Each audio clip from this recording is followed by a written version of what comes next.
Hey, Ron, just to let you know, it is going on YouTube. Oh. Shouldn't be anymore. Well, it's not now. It was. I could see everybody's faces, but that's not.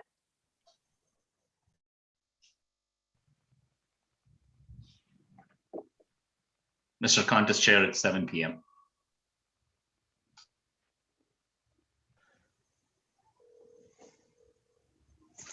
Thank you, Ram. Thank you for getting us started with some great music. As our theme is laughter is the music of the soul.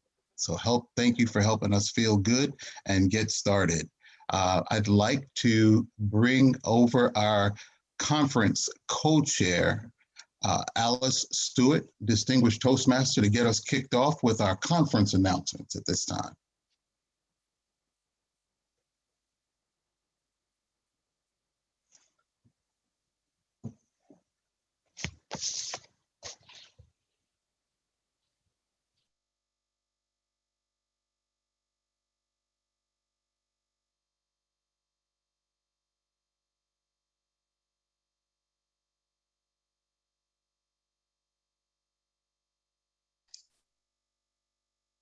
Alice, you're speaking on mute.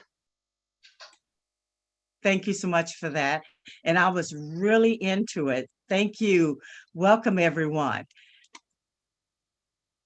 It is my pleasure to welcome you to District 50 Spring Conference.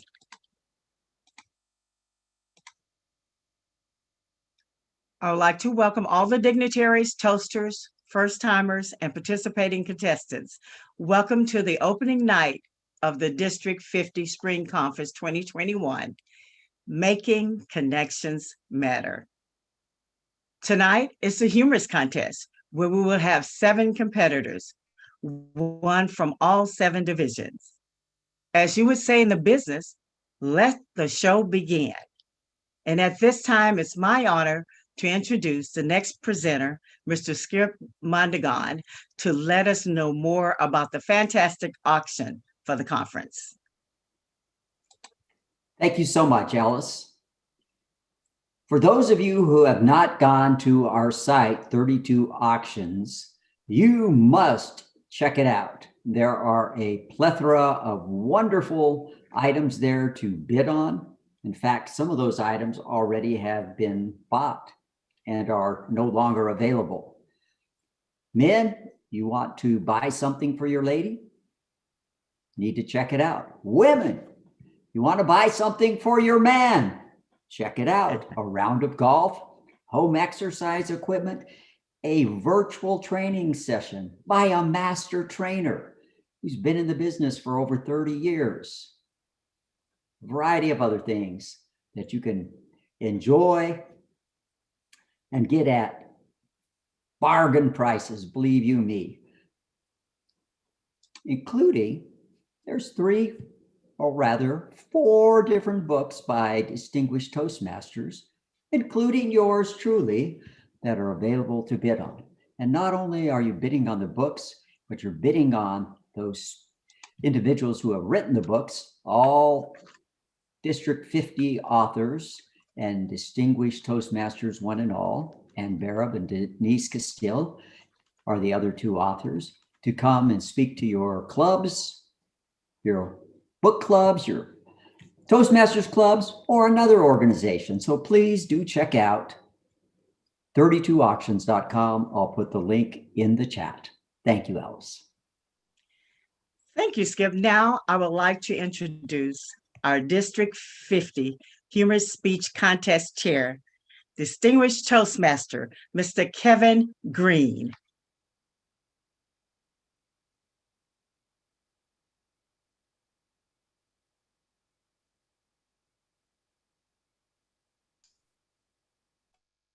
So a lot of that going on tonight. Thank you, Alice. Thank you both for helping us get kicked off. As I mentioned, our theme tonight is laughter is the music of the soul. And I'm so excited. We're about to make some souls happy this evening. We have a fantastic contest. We've put a lot of effort into making sure that this contest was the very best that it is supposed to be. It's going to be the way that it should be. To get us kicked off, though, before we get started, I'd like to introduce our featured speaker for the evening. Our featured speaker, Valerie Hope, is going to get us kicked off with our inspiration. Being a curious and creative learner has set Valerie apart in becoming an accomplished leadership coach and professional speaker. Her winning combination features engaging individuals and groups to empower them to discover, develop, and contribute their talents to the planet. Valerie has worked for the International Leadership Program Up With People, the Dallas Regional Chamber of Commerce, and Hyatt Corporation over the course of 20 years in roles focused on public relations, training, recruitment, and leadership development. In 2018, she cartwheeled into the world of entrepreneurship as CEO of her own company, Connect to Joy, LLC. Valerie received her executive coaching certification from University of California, Berkeley, where she serves as an assistant professor. She holds a BA in public relations and Spanish from the University of Alabama. Valerie joined Toastmasters in 2018. She's a member of Lennox International, that's her home club, Fiesta Bilingual, and ProSpeak, an advanced club. She serves as area director for Area 74 in the Vista division. And some of the highlights that she's achieved is she's been a contest master for area, division, and district speech contests. She's also been a keynoter for TLI and Conclave, and she's a member of our demo team and a club coach. Valerie is a native Spanish speaker from the Republic of Panama. She loves Latin dancing, playing tennis, and she claims Dallas as her home. And folks, she has the cowboy boots to prove it. Please help me welcome Presentation Mastery Level 3, Valerie Hope. Thank you so much, Kevin. Welcome, everybody. Welcome. I'm going to invite all of you just to take a nice deep breath, shake off whatever was here with you when you came in, whatever transition you made coming into today. We're here to have fun. There were these two prime ministers that were having this very important meeting, very profound, matters of state. When all of a sudden, this, one of the staffers rushed in and told his prime minister something really important. He was stressed. He was kind of antsy, kind of scattered. And she looked at him and she's like, Peter, rule number 6, please. Peter kind of shook it off, said, okay, yes, thank you. Turned around, walked out. The two prime ministers continued to talk, shared whatever stories they were sharing. A few minutes later, another staffer walks in, this time looking stressed, face tense, tight, leaned over, spoke to the prime minister, whispered something in her ear. And the prime minister just looked at her, nodded, and said, rule number 6, please. Rule number 6. The staffer walked up. Prime ministers continued to share, discuss. About 20 minutes later, yet another staff member comes in, also as frazzled and as stressed out and incoherent as the others. The prime minister, before they even got close enough to say anything, she stopped him and said, rule number 6. The staff member just kind of held his head and bowed and said, yes, thank you, got it, and walked out. So this other prime minister was just sitting there marveling, going, what are you talking? What is this rule number 6 that you keep telling everybody? What's that about? So the resident prime minister said, oh, the rule that we have here, rule number 6 is don't take yourself so beep, beep, seriously. I bleep my own self. And the visiting prime minister said, oh, what are the other rules? Oh, there are no other rules, just that one. So the idea here, not to take ourselves so seriously, is huge, huge. Now, this is a story that was taken from the book, The Art of Possibility by Ben and Rosamund Sander. What I love about it is that that's how humor and joy and happiness gets in. right? We have to have some level of relaxation. So whatever you brought with you today from work, from home, from school, from traffic, whatever it is, take a nice deep breath and let it go, right? Let it go. The way that we can access humor is through being relaxed and not taking ourselves so bleep, seriously. You insert your own words for bleep. Now, today, we have a nice slate of contestants that have prepared stories, experiences, information, all bringing Rule 6 to life. Rule number 6 will be brought to life tonight. Like, how open are you to receive that laughter? How open are you to receive that humor? That's what this is all about.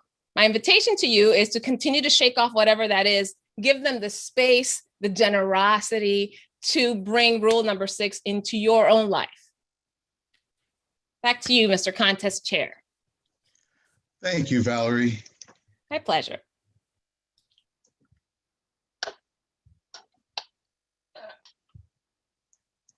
And now it's for us to recognize our dignitary. At this time, please stand so we can give you the best airwave ever. Thank you for all of your service.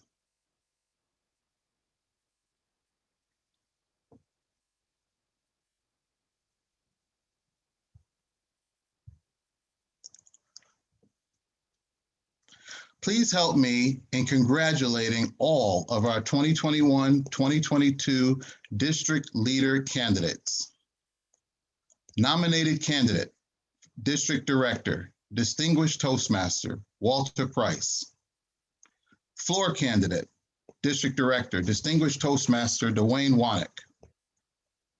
Program Quality Director, Distinguished Toastmaster, Christy Peterson. Club Growth Director, Distinguished Toastmaster, Manny Garcia. Club Growth Director, Distinguished Toastmaster, Stu Presley. Eastern Division Director, Distinguished Toastmaster, Kelly McMaster. Frontier Division Director, Competent Communicator, Competent Leader, Presentation Mastery, Communicator Level 4, Wael Habub. Metro Division Director, Distinguished Toastmaster, Deepa Venkat. Plains Division Director, Competent Communicator, Advanced Leader Bronze, Visionary Communicator Level 4, Engaging Humor Level 1, Dan Reeder. Southern Division Director, Distinguished Toastmaster, Wayne Sandy.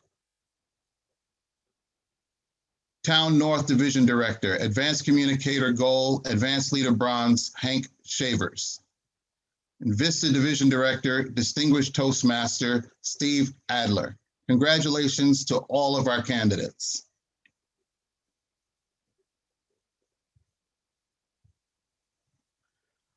As you can see, by taking a look at the agenda, we have a packed agenda. We have lots to enjoy for this evening.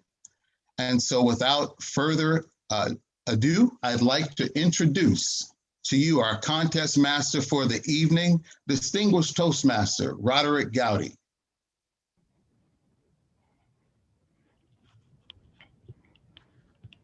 Thank you. Laughter is music for the soul. That's right. Laughter is music for the soul. Now, for many of you, that music could be like jazz or gospel. And for some, it could be light rock or R&B. Now, of course, there are those where it might be death metal. Are you having fun? Are you having fun? Laughter, laughter, are you having fun?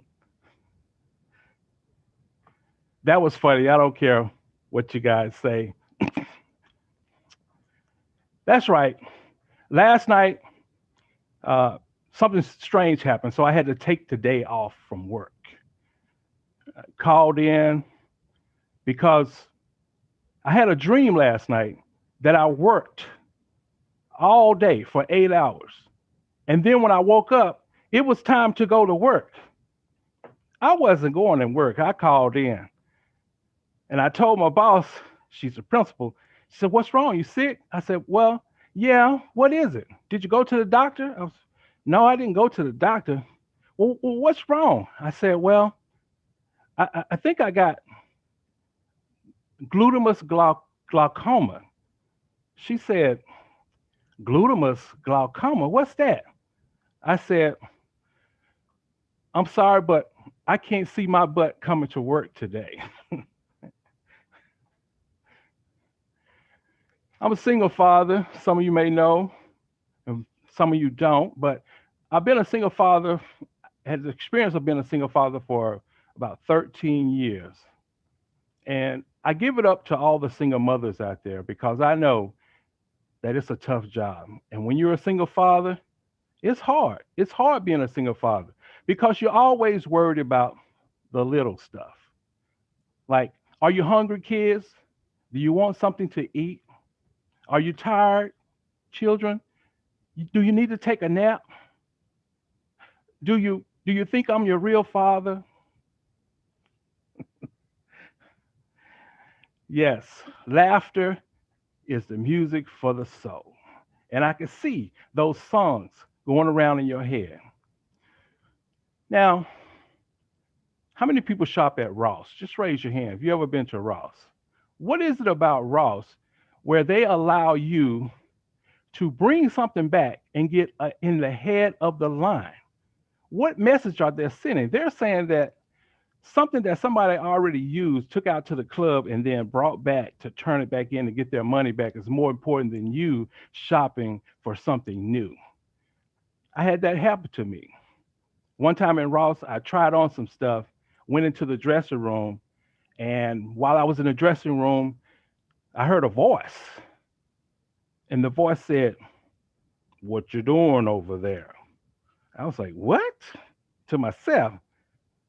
Normally I don't talk to nobody. You know, you're trying to try on something, put on some jeans and stuff. So I said, "Nothing." Then I heard the voice as I got my pants all the way down. The voice said, "Can I come over there?" I was like, whoa.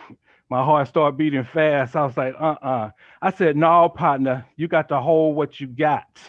I put my foot up on the door trying to block it, make sure nobody come in. Then I heard the voice said, "Man, let me get off this phone because this fool in the other stall answering all my questions." That's right, ladies and gentlemen. Make that music for the soul. Yes, laughter is music of the soul. Now, are you ready for more music? Are you ready? Speech contests are an important part of the Toastmasters educational program. Speech contest provides an opportunity for speakers to gain contest experience and to recognize the best speakers as an encouragement to everyone. Contest also provides an opportunity for you to learn by observing more proficient speakers who have benefited from the Toastmasters training. We will have the Humorous Speech Contest for District 50, which consists of a contestant from each division: Eastern Division, Frontier Division, Metro Division, Plains Division, Southern Division, Town North Division, and Vista Division. You guys will go ahead and give it up for the divisions. And now, the speaking order for the Humorous Speech Contest is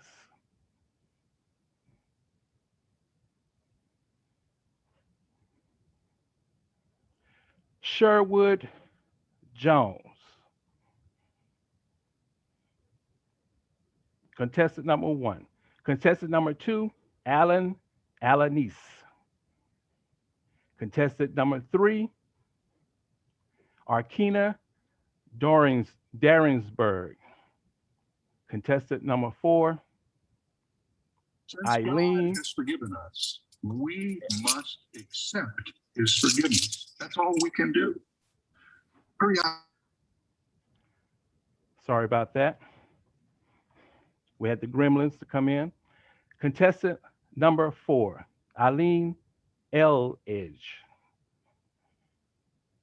Contestant number 5, Lucille Reddick. Contestant number 6, Camille Miller. And contestant number 7, Michelle Woodley.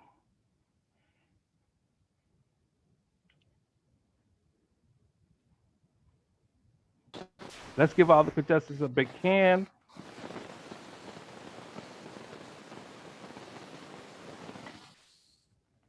Please give your full attention to the contestants while they are speaking.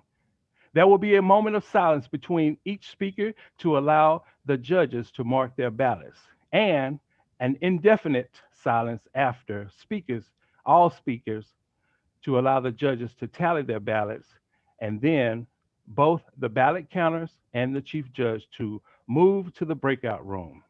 At this time, please check that your microphone is on mute, video hidden, and all cell phones or other electronic noise makers are turned off or to silence, or like I like to say, pleasure mode, so that they will not distract the speakers. Please refrain from Zoom chatting, texting, or status updating during the contest. Recording is not permitted without the prior written permission of the contestants. Further, please do not create screenshots, photos, or audio recordings of any presentation today or post them on any social media platform without obtaining the speaker's permissions. Ladies and gentlemen, please welcome our chief judge for today's contest, distinguished Toastmaster, Ms. Robin Coward. Madam Chief Judge, have all the contestants, helpers, and judges been brief? All of the contestants, helpers, and judges are present and have been briefed. My soul is ready to jam. Let the contest begin. Thank you. Senior Sergeant at Arms, please let me know when everyone's muted except for the first contestants and the timer.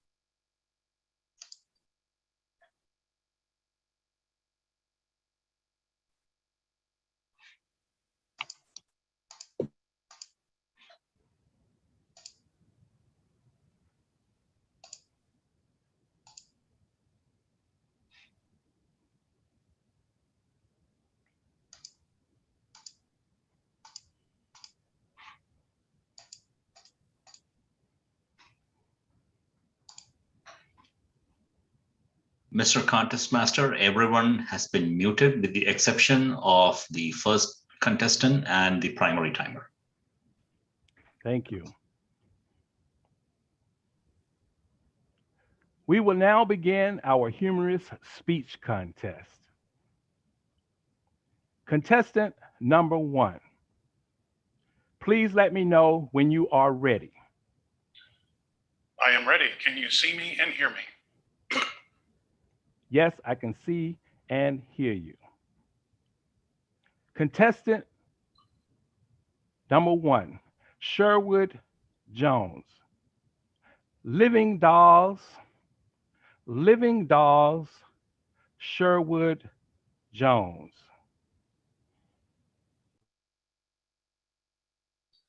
Forget internet dating. Say goodbye to blind dates forever.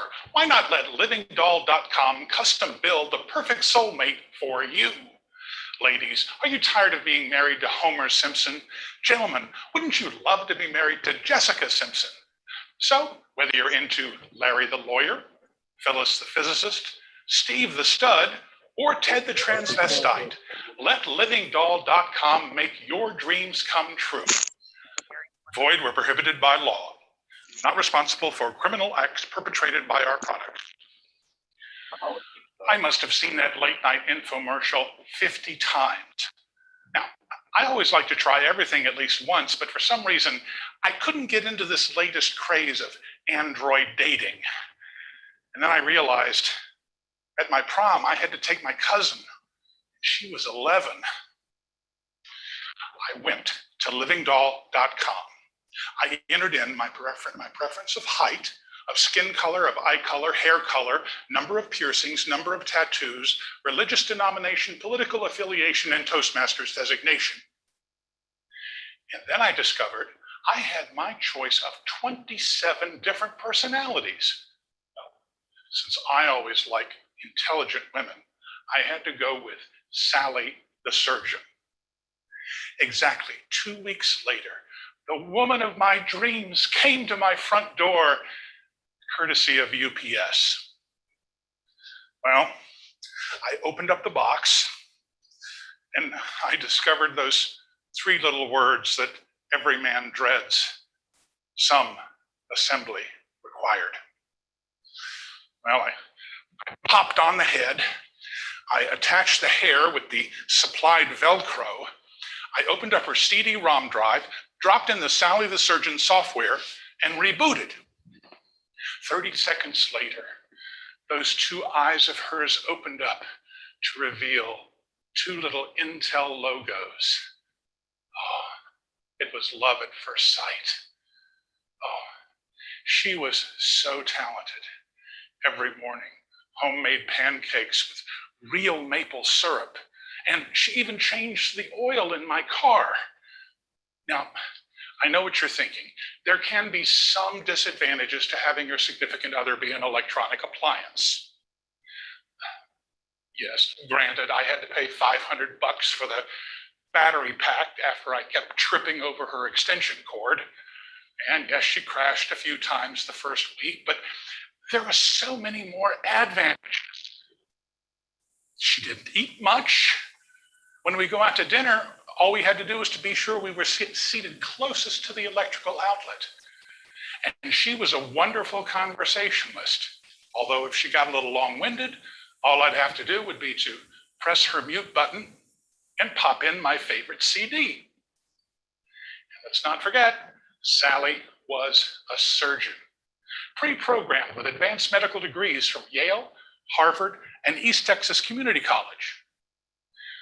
With those qualifications, she had no problem getting a job at the Beverly Hills Memorial Hospital in the plastic surgery ward, preserving the youth and vitality of the rich and famous. Everything seemed to go perfect until about a year to the day after my purchase of Sally. It started out with the whining. Honey, I really need a second processor. Baby, you said you were going to go get me a lube job this weekend. Baby, I need more RAM. Typical Android. And then came those little mistakes. She poured motor oil on my pancakes and put real maple syrup in my car. But that wasn't the worst of it. I got a phone call from her work. Apparently, Sally had been performing celebrities. She accidentally straightened Barbra Streisand's nose, performed liposuction on Celine Dion, and gave breast implants to Jack Black. You better believe I got livingdoll.com customer service on the phone right away. Oh, yes, sir, Mr. Jones. Thank you for calling. Oh, looking at your record, it looks like your 1-year limited warranty expired 3 days ago. Can I possibly interest you in the purchase of a 2022 Sally the Surgeon Deluxe LX edition? Well, I hung up on that idiot just as the front doorbell rang. I went to the door, opened it, and there standing at 5'2" was an 82-year-old woman glaring at me. Is your name Mr. Jones? Well, yes. Well, your girlfriend is having an affair with my husband. Well, lady, I don't know you. Who is your husband? Steve the Stud. Oh, so that was it. She had to have one of her own kind. She couldn't put up with a real man. And if you're interested, here is the address of their little love nest. Well, I took the piece of paper from her, thanked her, jumped into my car, and drove straight to that address. And there they were, Sally and Steve the Stud at Jiffy Lube. They were giving each other a 14-point inspection. Heartbroken, I went over, turned Sally off, took her to the car, drove her home, and sold her on eBay. Today, I'm a much wiser man. Instead of Sally the Surgeon, I am now the proud owner of Doris, the DTM. And now, anytime I say anything, she gives me thunderous applause. But I was also wise in another area.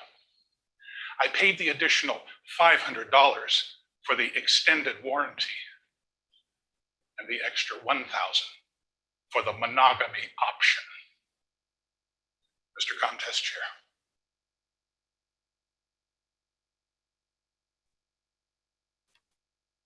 We will now have 1 minute of silence for the judges to mark their ballots. Timer, please give us 1 minute.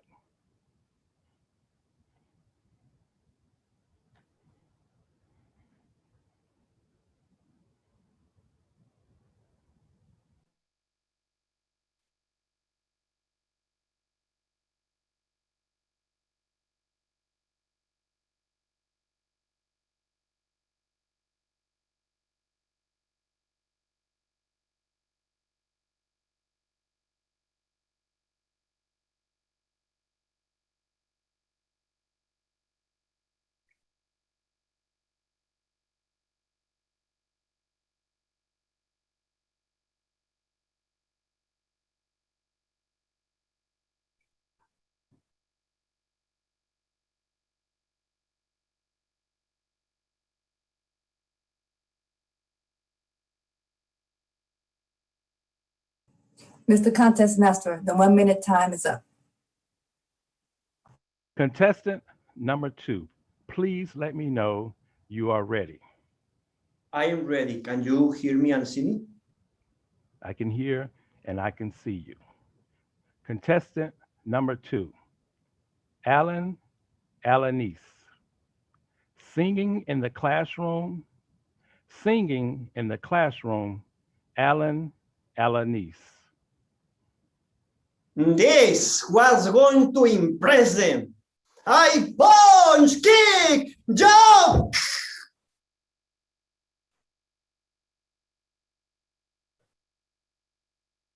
Have you ever tried to impress others and instead of doing this, you made a fool of yourself? Contest chair, fellow Toastmasters, and martial arts enthusiasts. I was 6 years old in my English class, and the teacher said, "Please open your book on page 99.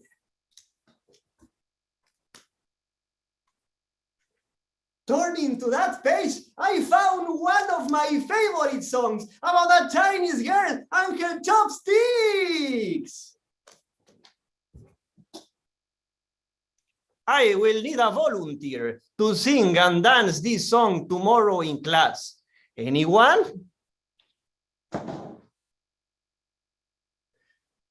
Wow, I love being on stage. The star of the moment. My hand shot up like an arrow from Cupid's bow. Me. Okay, Alan, I appreciate your enthusiasm, but please impress me, okay? During that afternoon, I daydream about my performance, thinking, what could I do to impress the crowd? And like a flash, it came to me. I will use my taekwondo skills. I will punch, kick, jump, turn around. Yeah! And the next day, the teacher said, let's receive or rave volunteer, Alan. And I was there, enjoying every moment, and start to perform. 1, 2, time to chew, 3, 4, I want more, 5, 6, chopstick. Everybody in the class heard the sound of my pants breaking. They saw my SpongeBob underwear. They laughed at me for about 1 entire minute. And not only my classmates laughed at me. Very impressive, Alan. Very good. I felt terrible, so dumb. But just then, my best friend Johnny came to the rescue. Psst, Alan, have my jacket. And I wore it for the rest of the day, looking like a chef. So people could not see anymore Bob's big smile. And later on picking me up from school, my father said, hey, Alan, what the heck? Are you cooking tonight? No. So why are you wearing that? I explained to him the situation, put off the jacket and gave it to him. And he said, don't worry, mijo. All of us do ridiculous things sometimes. You know what? When I was your age, I wet my pants, but don't tell your mommy, okay? And I learned that the sooner you laugh, the sooner you stop feeling so dumb, so foolish. And remember, mijo, there will always be people who love you, no matter what. Like your friend Johnny, like your mom, and like me. So take it easy, mijo. That day, my father said something that impacted my life and made me reflect. Anyone who takes himself too seriously always runs the risk of looking ridiculous. But anyone who constantly laughs at himself does not. You can either spend your life worrying about accidentally looking like a fool or doing something ridiculous, or you can sprinkle those embarrassing moments with laughter. Contest chair and fellow Toastmasters.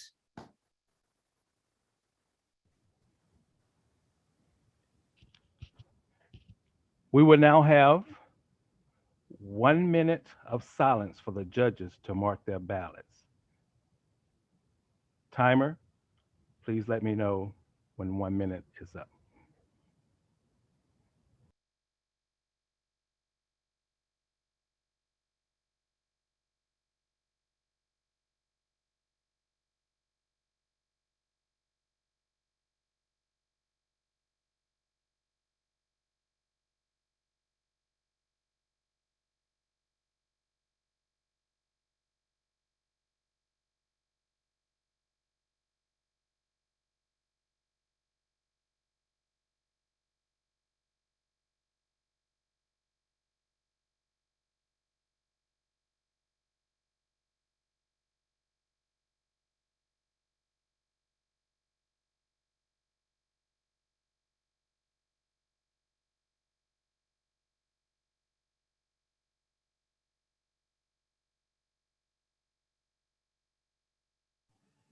Mr. Contest Master, the 1 minute time is up. Contestant number 3, please let me know when you are ready. I am ready. Can you hear me and see me? I can see and I can hear you. Contestant number 3, Arkina Daringsburg. And that's the story of my life. And that's the story of my life, Arkina Daringsburg. I'm thinking it happened sometime mid-April, May in 1979. That's right, the Big Bang. The day I won the race of my life, literally. And if I could go back on that day and see my performance, oh, I was a swimmer. But I just wasn't any swimmer. I was the best swimmer on that day. Just imagine, out of 10 million sperm, me, I was the winner. That's right. Woo, and I just wasn't any swimmer. Michael Phelps didn't have anything on me because I had the juice. And if I could, and knowing my personality, I would say I wasn't just swimming, I had it going on, okay? I was probably looking at those other sperm like, ha, suckers, doing a backstroke on them. Yeah, got nothing on me. Did the Heisman? I even probably did a dance. And then all of a sudden there was a loud bang and a boom. And it just got really dark. But when I came to, I realized I was in a different place. I did it. I made it. Oh, but it's so dark and cozy in here. Well, I guess I better get comfortable because I'm going to be here for a while. 9 months to be exact. And on January 5th, 1980, I was smacked on the behind and introduced to the world. But you know what? God had a crazy sense of humor on that day. I ain't the one to gossip. I think it was really one of them turning water into wine days, because there's some things that happened to me from the birth that I know. This is the story of my life. So, my name, for instance, if I had $1 for every time I had to explain my name, well, let's just say I would already be a millionaire. I would have preferred an easy name, a Sally, a Sue, or an Amy. But no, not my parents. My dad wanted all of us to have the same initials, ATD. His name is Arthur, and my mom liked the name Kina. So they took the AR and put it with KENNA. Arkena. Wait, I thought you said your name was Arkina. Arkena. Well, potato, tomato, Arkena. Unfortunately, it's misspelled phonetically, but hey, you'll never ever meet another Arkena. And if you do, you know where she got that name from. Well, beside God saying, hey, I'm gonna give her a double weird name, he decided to make me left-handed, right? Anybody else on this call left-handed? Oh, come on, don't be shy. I know they made you mute your phone and mute your video, and it's all good. We have about 150 people on here, so it's okay. Scientifically, they say it's about 10% of us in the population walking around. That's right. And it's all good being left-handed until other people discover that you're left-handed, because then you have to hear about all their theories. For instance, oh, you're left-handed. You must be able to draw. Well, I'll let y'all be the judge of that. It's no Picasso. It's supposed to be a tree. left-handed. You must be able to sing.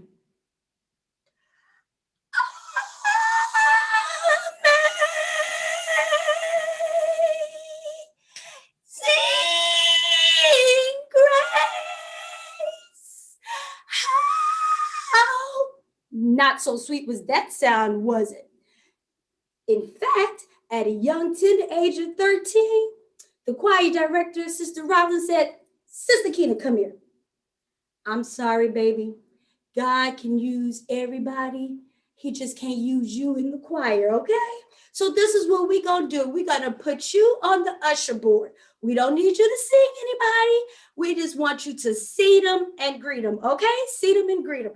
And that's a true story. Still to this day, I'm an usher. Don't judge me. Back to my left-handedness, there are some perks to being left-handed, right? At the dinner table, I get to pick the first place I want to sit because nobody wants to sit next to the lefty. And out of 150 people on the call, there's only about 15 of us that are using the right side of our brains. Hey, that's scientific fact. So don't get mad at me, get mad at God. It's his crazy sense of humor.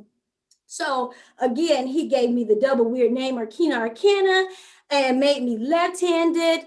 Then that wasn't enough. He said I needed to just give her one more thing. He gave me an abnormally large foot for my size, right?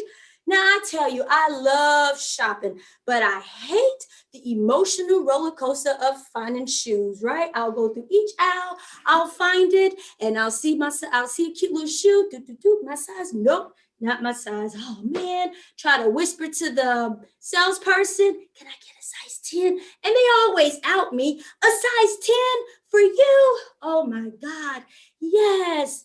It's okay though, I've become desensitized to all Bigfoot jokes, right?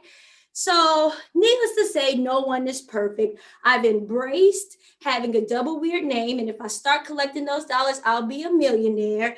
Being left-handed, well, like I said, it's fun being the only one thinking with the right side of my brain. And well, when it comes to having an abnormally large foot size, my grandfather, he once told me, well, you know what they say about women with big feet, right? No, Granddaddy, what did they say? He said, well, baby, it takes a strong foundation to hold up a great structure. That's right. It takes a strong foundation to hold up a great structure. And that's the story of my life.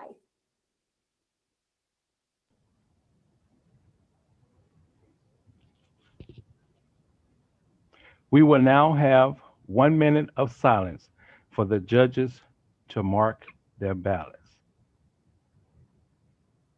Timer, please give us 1 minute.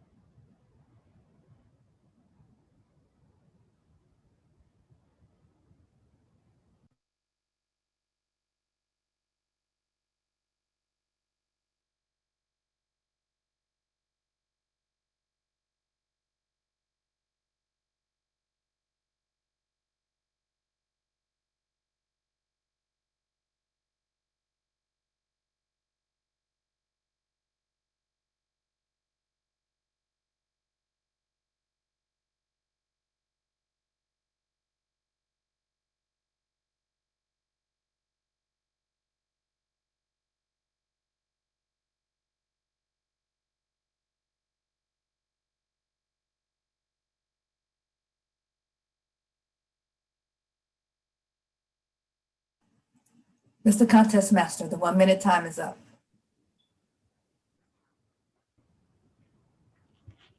Contestant number 4, please let me know when you are ready. I am ready. Can you hear me? I can hear you. Great.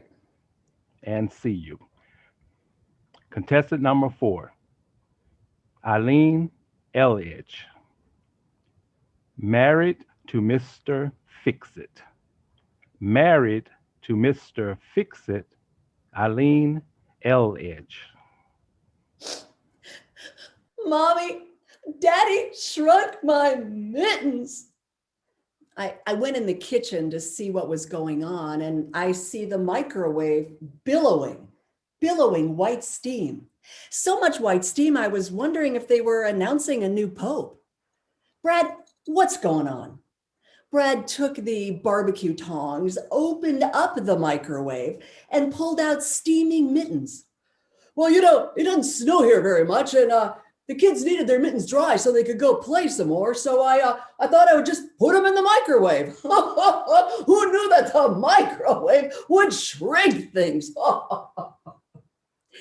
So when my daughter came to me crying about the shrunk mittens, I had a decision to make, one that I have made countless times in our 36 years of marriage. I could start my rant or accept the fact that I am married to Mr. Fix-It. Fellow Toastmasters and guests, Brad sees opportunity everywhere to unleash his fix-it compulsion.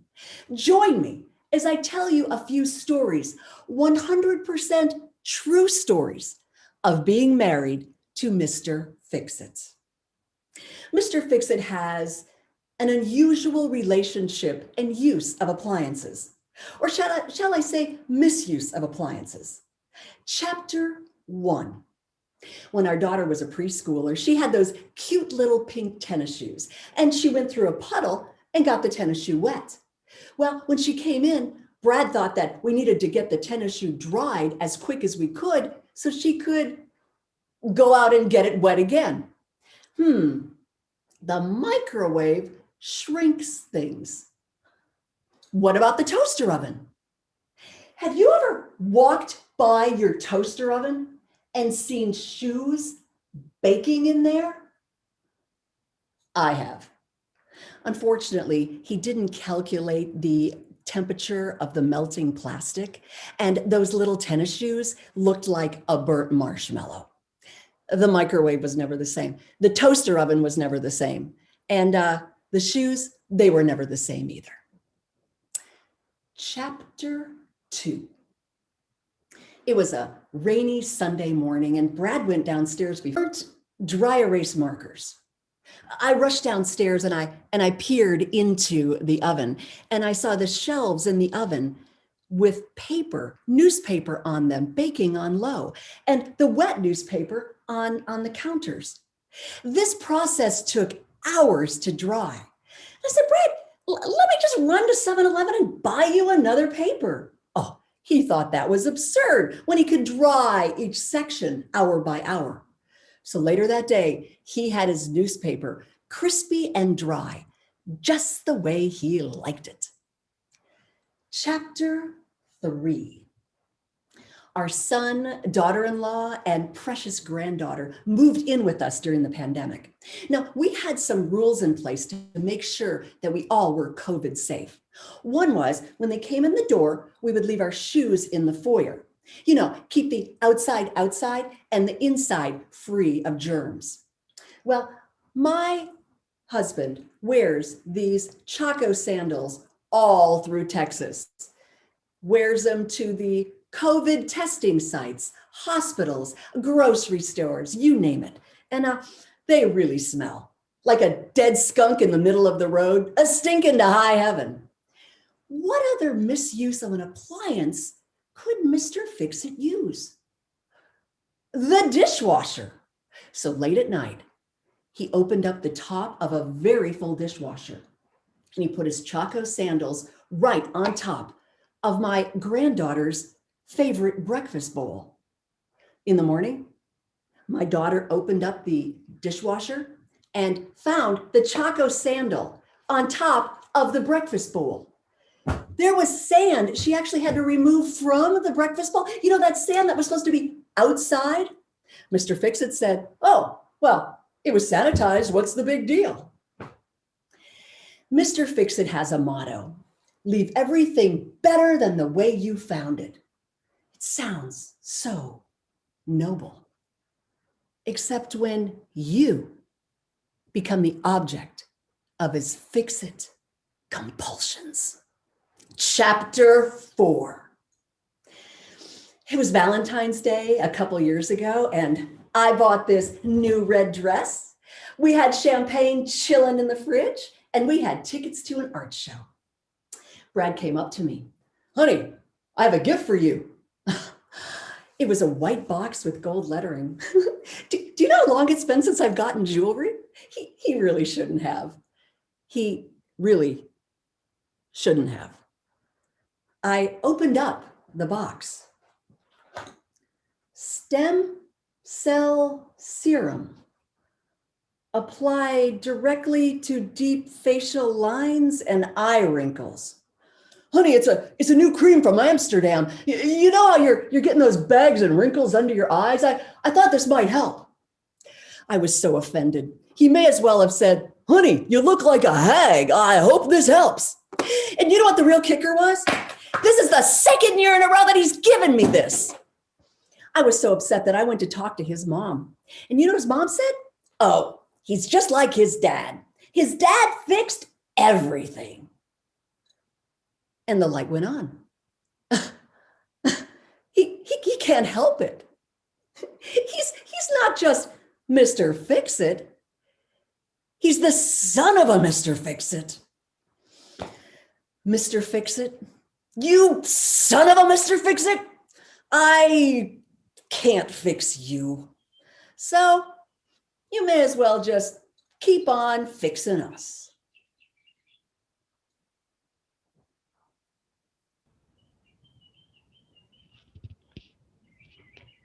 Please turn your visual off and mute your microphone. We will now have 1 minute of silence for the judges to mark their ballots. Timer, please give me 1 minute.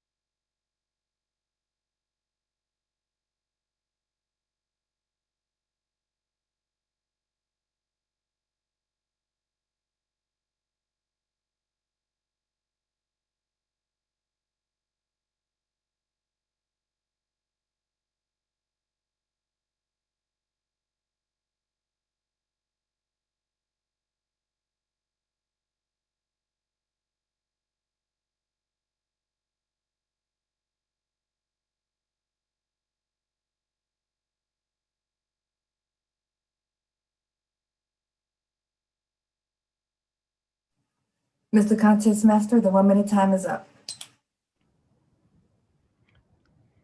Contestant number 5, please let me know when you're ready.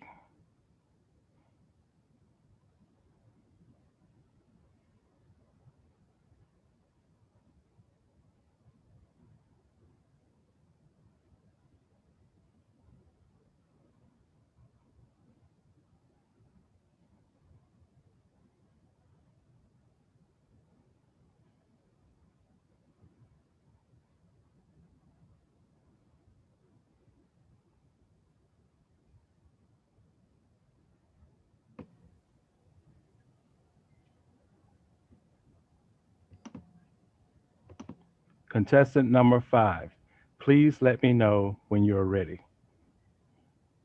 Can you hear me? I can hear you. I can't find the timer. Okay, I'm talking. Can you find me now while I'm talking? Okay. I'll keep talking until you can see me. Okay. I should be lit up. You don't see me yet? Okay, I see. I'll Now. keep talking. Okay. Okay. It's you're looking for Tia. Okay. I have you, but I'm trying to see. Okay. Now let me see if I will be seen. Now I have you as a speaker. We can see you. We can hear you. All right. Contestant number 5, Lucille Reddick. The surprise trip. The surprise trip, Lucille Reddick. Have you ever planned a surprise event for a loved one? And had it not turned out the way you envisioned or planned it? Buckle up as I share with you the shenanigans I went through to plan a surprise trip for my husband for our 30th wedding anniversary. A trip to New York in January. And at the end, I'll share 2 lessons learned that I believe will be beneficial to us all moving forward. Contest master, Toastmasters, and guests. I suggested this trip for our 25th anniversary. And my husband frantically replied, no, no, no, no, no, no. I don't want to be anywhere near the Northeast in January. The weather's too volatile. And I said, okay.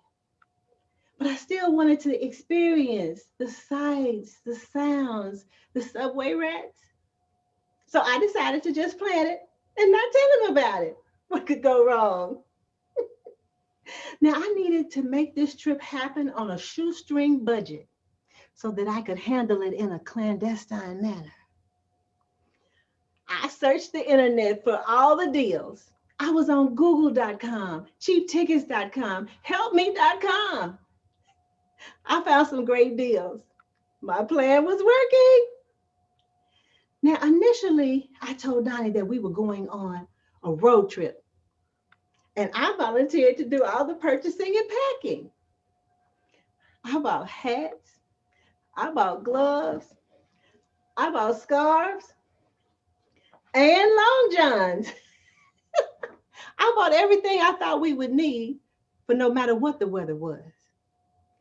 Now, while I was searching, I saw the advertisement for the cutest little sexy outfit. And it was being sold by one of the women's plus size stores that I affectionately refer to as the Fluffy Girl store. I clicked on it, shucks, it was sold out. Every fluffy girl in America must have wanted that outfit. I just kept going back to the site to see if they would get it back in stock. And eventually they did. I ordered it, it came in the mail, I put it away in the drawer. Now, the day of our departure is finally here. We're at the airport in front of our terminal. Hence I said, sweetheart, we're going to the Big Apple. He looked so distraught. He said, no, I hoped you wouldn't do it. I said, don't worry about it, baby. It's going to be fun. Next, we were inside at our gate, waiting to board. And he nudged me in the side and just pointed to the television. I looked up, and in big bold letters it said, blizzard headed to New York. Why is the weather conspiring against me? I said, don't worry about it, baby. Everything's going to be fine. And it was. When we first got there, we ate dinner. We walked around Times Square. We got up the next morning. We had breakfast, got on a double-decker bus tour of the city. It was wonderful until it started to snow. The blizzard was here. They shut down the subway. They enacted a curfew. They canceled Phantom of the Opera. That was all right. We picked up some New York style pizza and headed back to our room. Now later that evening, Donnie was laying across the bed looking at CNN, CNBC, crazy cooking shows, who knows? It was time for me to go try on my outfit. I went in the bathroom and showered. I opened the package and I took out the bottoms. And I put one leg in and I put the next leg in. And right about mid-thigh is when the war started. I was doing all kinds of contortions to try to get the garment up. Oh, I was struggling. I finally got it up. But I noticed if I didn't hold my breath in, the band wouldn't stay up. So I had a decision to make. I decided if I could just hold my breath in long enough for him to see what it's supposed to look like, that would be okay. I struggled with the top.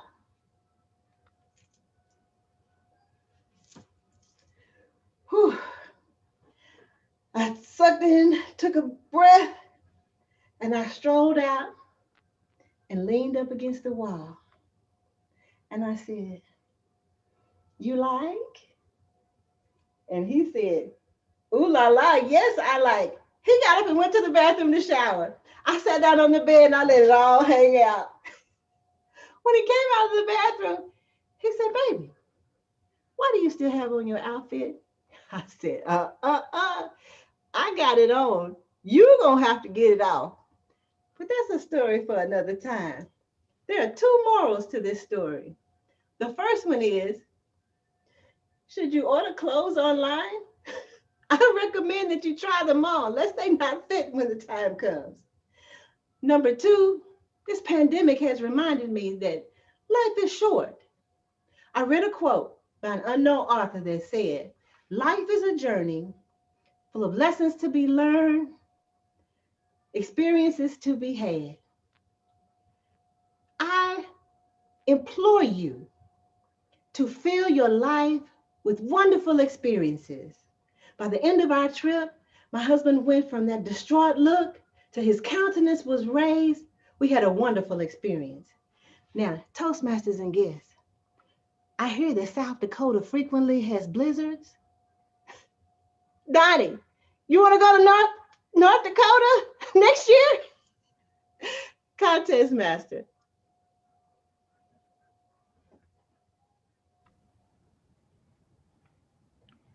Please turn off your visual and mute your microphone.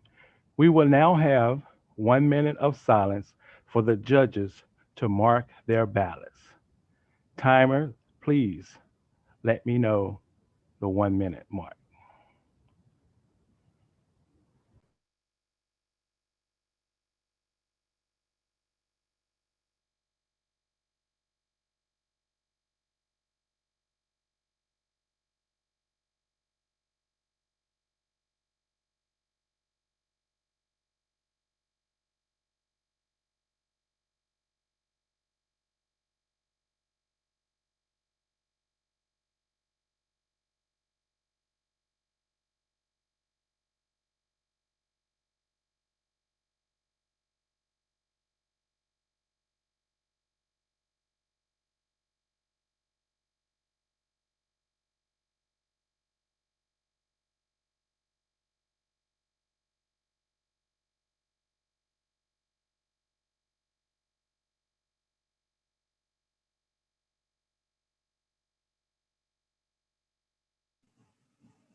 Mr. Contest Master, the 1 minute time is up.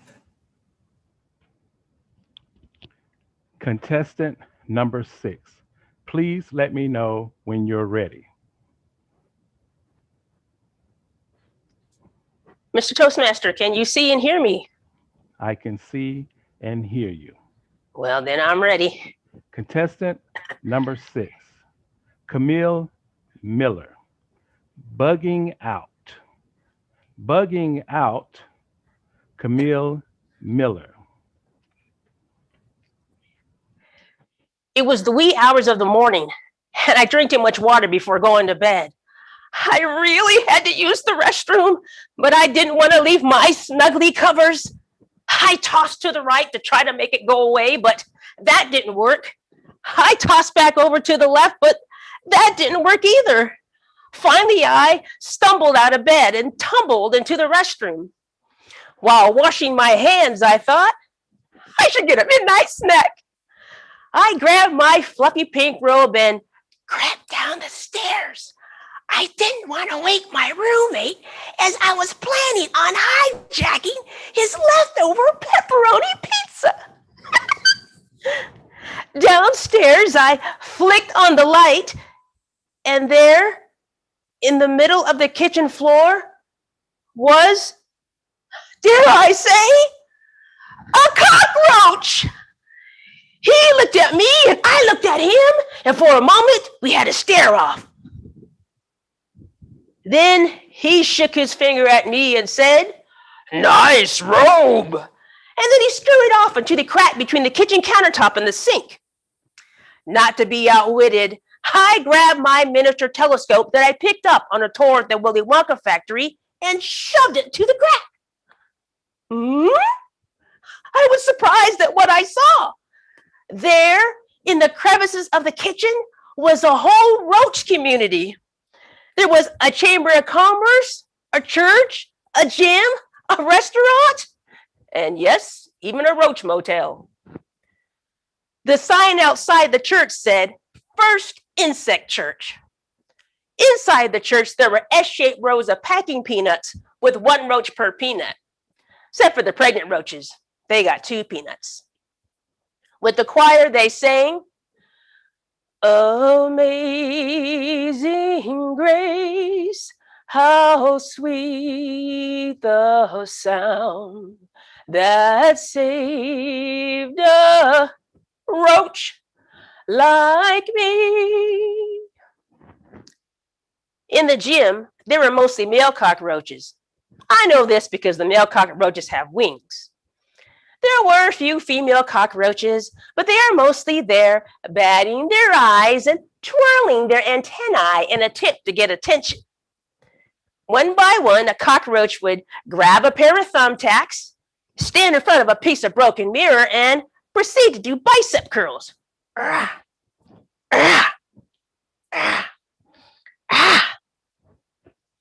In the corner of the gym, there were stacks of toothpicks and Cheerios.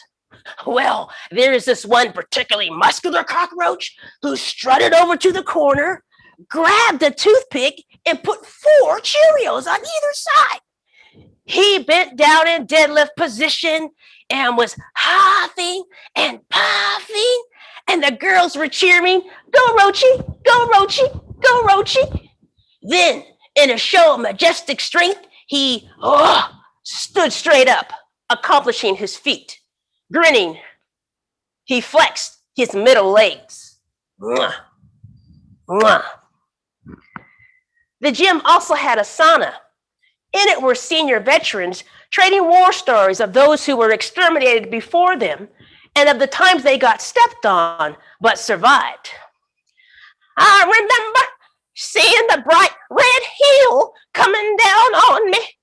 It took out one of my legs, and I've been living with 5 legs ever since. Not far from the gym was the restaurant. I really had to squint to see the name. Ah, yes, there it is, Breadcrumbs. Each table was made out of a perfect square white paper napkin. Some of the tables had grits. Those are the grits that I spilled on the floor last night. I thought I swept them all up, but I guess not. Some of the tables had my hair. They must have stolen that out of the bathroom trash before I had a chance to empty it. I overheard waitresses Rochella and Rochina plotting. Girl, let's go back to that bathroom tonight, get some more of that hair. I need that for my weave. When I saw what was on the third table, my blood really began to boil. The cockroaches were having a birthday party for a set of quintuplets, and the waiter brought out a huge slice of pepperoni pizza. I couldn't hold it in any longer. I bellowed, "That's my pizza!" At once, 1,000 cockroach eyes looked at me. I heard the cadence of tiny cockroach legs. Doo-doo, doo-doo, doo-doo. Thousands and thousands and thousands of cockroaches oozed from the wall. Charge! They were coming after me, faster and faster. And just as the army of cockroaches swore my big toes, I tumbled backward and let out a blood-curdling ah! And that was when I woke up. Breathing heavily, I turned on the bedroom light to see it was 3 o'clock in the morning. I grabbed the notepad beside my bed and wrote a note to myself to call the exterminator in the morning. Still a bit flustered, I went downstairs for a cool cup of water. I flicked on the light, and there, in the middle of the kitchen floor, was a cockroach. And he said to me, "Nice robe. And by the way, I ate all the pizza." Contest chair.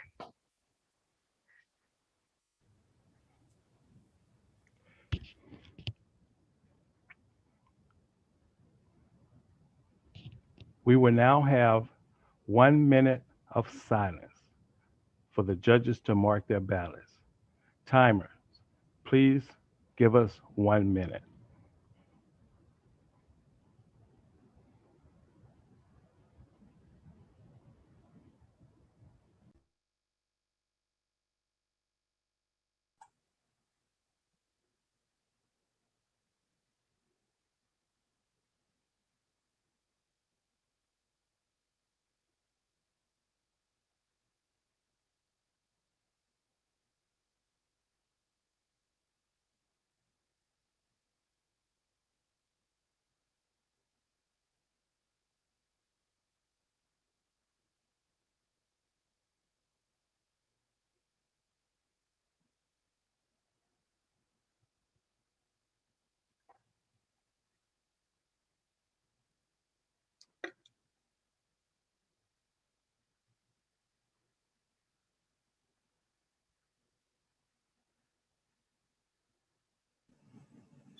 Mr. Contest Master, the 1 minute time is up. Contestant number 7, please let me know when you are ready. I'm ready. Can you hear and see me? I can hear and see you. Contestant number 7, Michelle Woodley. You won't even know I'm there. You won't even know I'm there. Michelle Woodley. I'm sure you remember growing up. And who raised you? Mom, dad, maybe grandparents. But did that person who raised you ever have to live with you as an adult?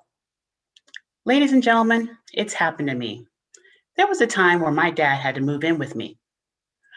But before he moved in, I had a long talk with my dad.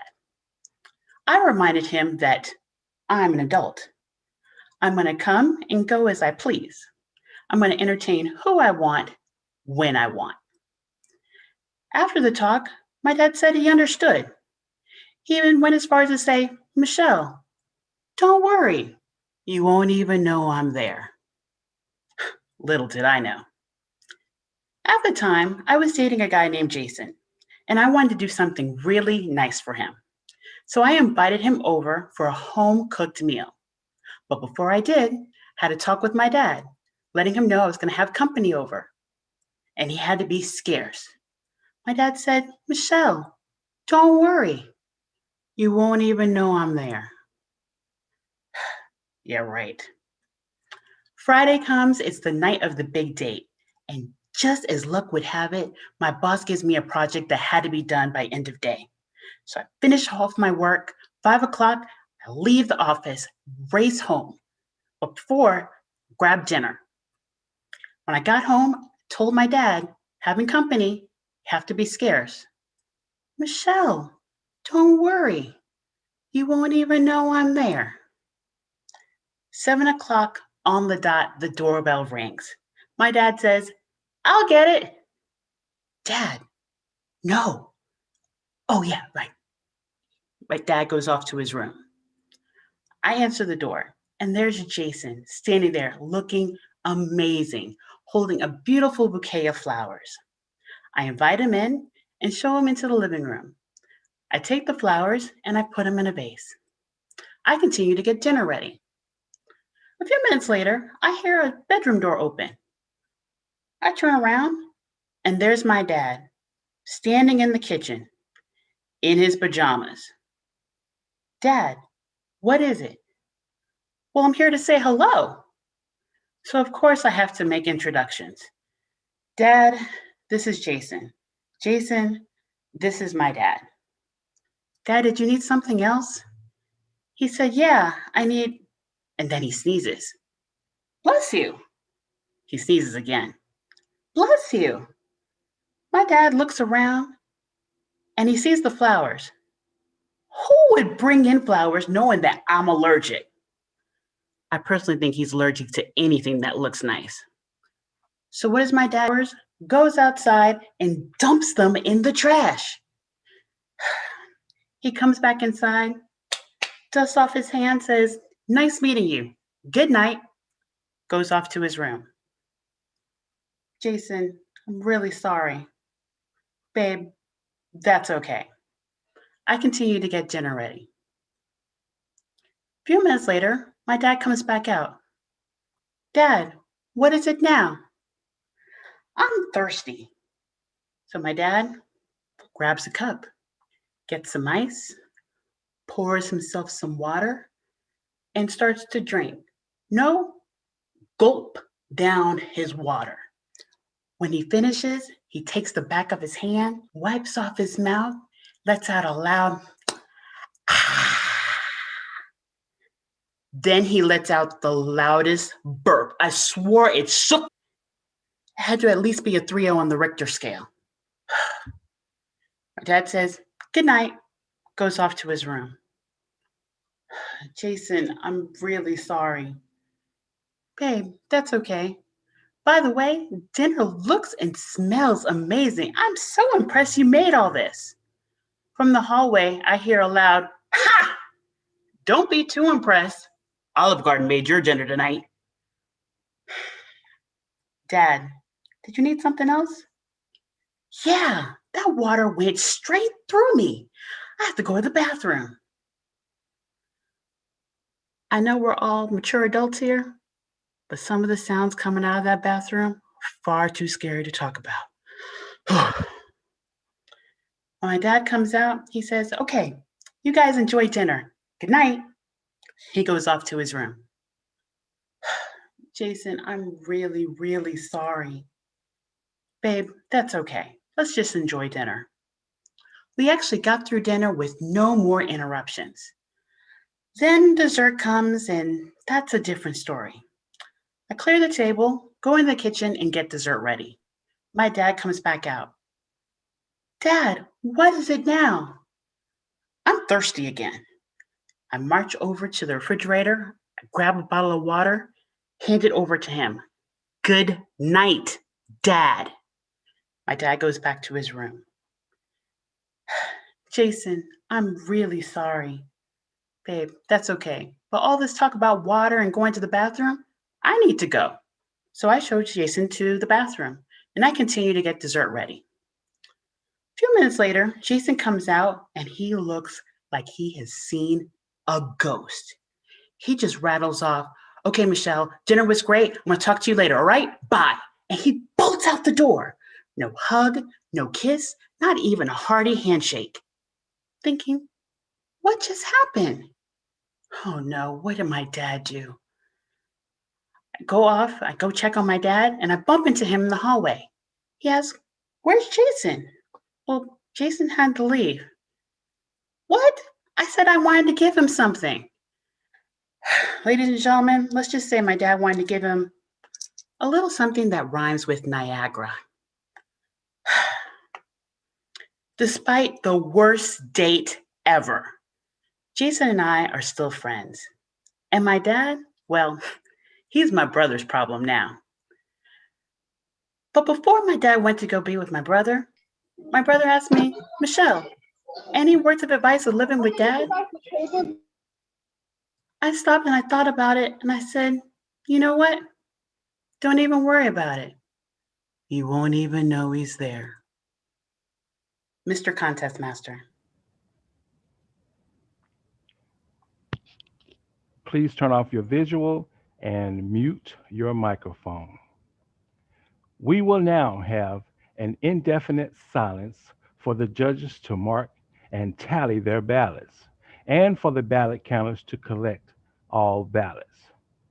Everyone, you may turn your videos on at this time, but please keep your sound muted and refrain from chatting.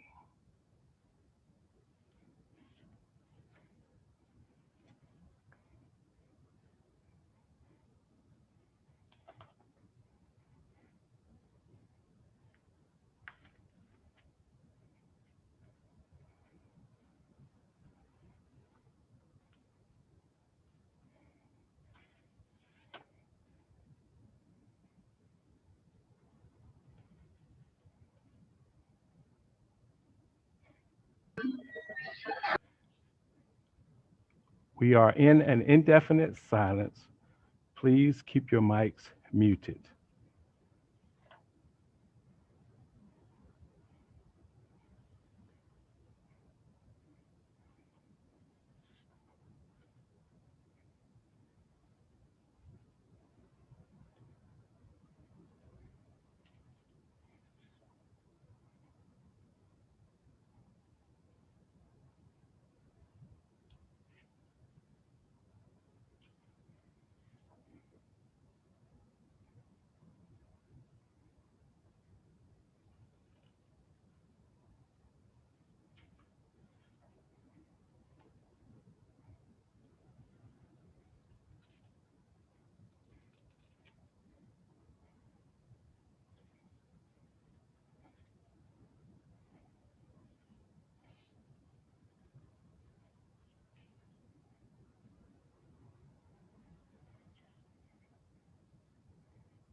Just wanted to remind everyone, we are still in an indefinite silence.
Again, we are still in an indefinite silence.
Just a reminder, we are still in an indefinite moment of silence.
Again, we are still in an indefinite moment of silence.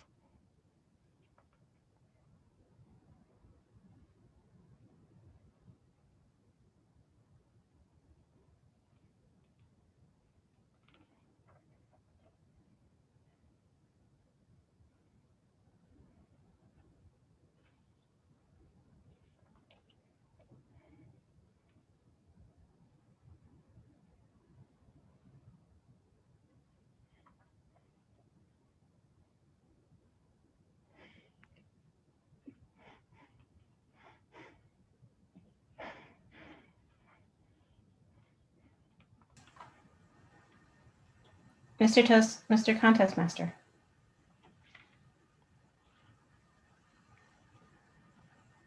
Yes. We are ready to go to the breakout room. Thank you. Madam Chief Judge, Sergeant at Arms, please escort the ballot counters and the Chief Judge to the breakout room. And let me know when that has completed.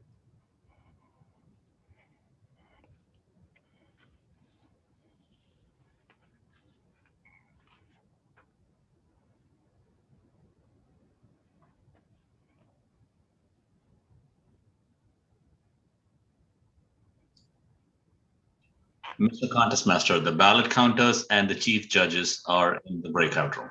Thank you. Thank you.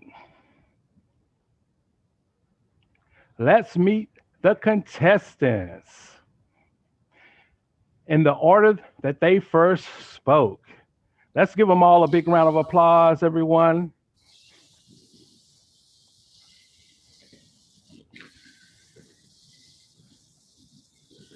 All right. We had some great music for our souls. Contestant number 1, please unmute your microphone. What club are you representing? How long have you been in Toastmaster? And what is your Toastmasters educational level? Or how many speeches have you completed on your path? I am a member of Shreveport Club 718, I believe is the club name. I've been in Toastmasters for 27 years, but I'm ashamed to say I'm only an advanced communicator silver. All right. When and where do you come up with your best work? Well, to say when I'm brushing my teeth, but that's probably not the case. I come up with my best work in general when I'm just thinking. And the best way to think is to do something that occupies part of your brain. The other part is free to think. It's like when you're doing something like driving, then you think a lot. Because half of your brain is occupied and the other half is free to create. I think that driving, for example, is one example. All right. Thank you. Mr. Sherwood Jones, please mute your microphone. Let's give him a big round of applause. Contestant number 2, Alan Alanis. What club are you representing? How long have you been in Toastmasters? And what is your Toastmasters educational level? Hello, Roderick and everybody. My name, is Alan Alanis, and I am a member of Jason Friday Toastmasters. It's a club in UT Dallas. Also, let me tell you that I'm a member of Toastmasters from around 12 years. And also, what is the other question? Your Toastmasters level. Oh, yes. I am in the old system, advanced communication bronze and advanced leader bronze. And in the new system, I am effective coaching level 3, and that's my current level. Thank you. Have you ever felt ridiculous doing something in life? If not, tell of someone who has. Sure, yes. I have been feeling ridiculous when people saw my SpongeBob underwear. All right. Thank you. Please You're very welcome. mute your microphone. Contestants, give them a big round of applause, ladies and gentlemen. Yes, contestant number 3, Arkina Daringsburg. What club you're representing? How long have you been in Toastmasters? And what is your Toastmasters educational level? Hi, I represent the Great Mesquite Club. I have been in Toastmasters for a year and a half now. I am strategic relationships is my path, and I've completed 3 total speeches through the path, but I've also done other roles within the club also. Hopefully that counts for something. All right, it does. All of it counts for something. What are the most comfortable pair of shoes you own? Oh, let me tell you, talk about shoes, the dilemma that I have. I would say my most comfortable pair are my boots because I love heels. So all of my heels, believe it or not, I prefer a heel better than I do a flat because I have such huge feet, but well, for my size. So I have this one pair specifically, they're Jessica Simpsons, and I get a lot of compliments on them, and I can wear them all day. All right. I knew that would be a good question for you. Thank you. Yes, sir. Please mute your microphone. Let's give her a big round of applause. Contestant number 4, Eileen L. Edge. Very good. What club are you representing? How long have you been in Toastmasters? And what is your Toastmasters educational level? I am a member of Unique Toastmasters, which is in Frisco, Texas, and it meets Friday at 7 a.m. if anybody feels like having a club at 7 a.m. on a Friday. I have completed the pathway for presentation mastery, and now I am in level 3 of effective coaching. All right. And the question for you is, do you ever try fixing anything? Why or why not? Oh, no way. No way. I am married to Mr. Fix-It. And I'm telling you, those were just some of the stories. There's no reason. We just had a big argument a couple weeks ago because I loaded the dishwasher. Guess what he did? He reloaded the dishwasher. And so I said, you know what? I'll just put them in the sink and you can load them. That's like one less step for you. He's right there watching me. No, I don't need to fix anything. I don't fix anything because it'll just get fixed again. So no, nope, none. Thank you. Please mute your microphone. Let's give her a big round of applause, ladies and gentlemen. Yes. Contestant number 5, Miss Lucille Reddick. What club are you representing? How long have you been in Toastmasters? And what is your Toastmasters educational level? Okay, I am a proud member of the Best of Dallas Toastmasters. We meet on Tuesday nights.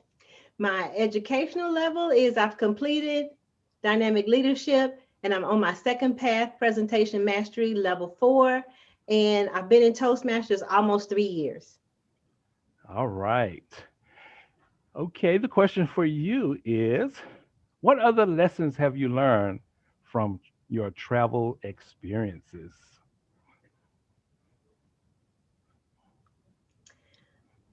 What other lessons have I learned? I would say the lesson for me is to be open to new experiences. There have been times that my children, they're adults now, and they wanted to go somewhere. And one place in particular was to Canada, to a suspension bridge. Now, I don't know if you've ever seen or been on an a suspension bridge, but it moves and sways as people are moving on it. That was very scary.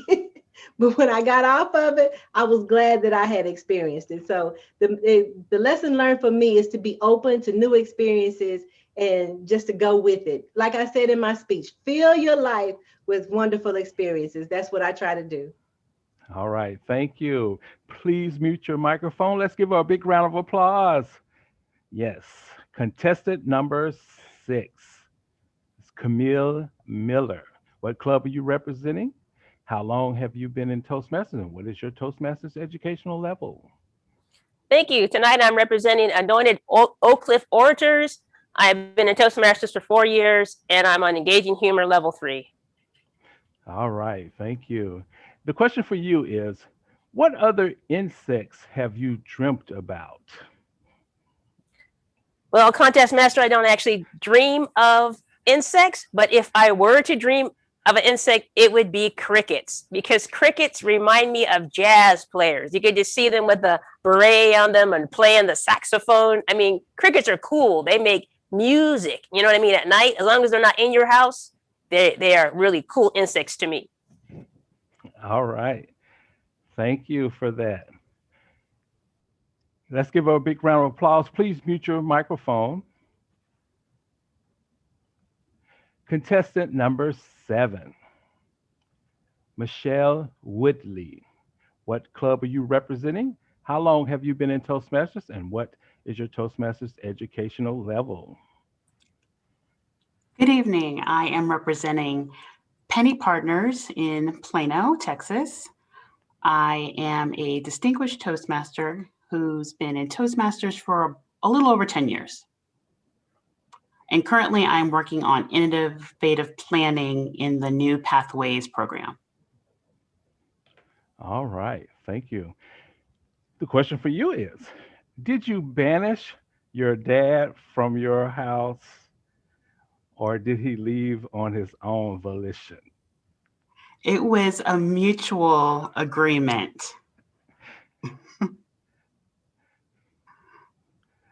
Tell us a little bit about how that went. 1 minute.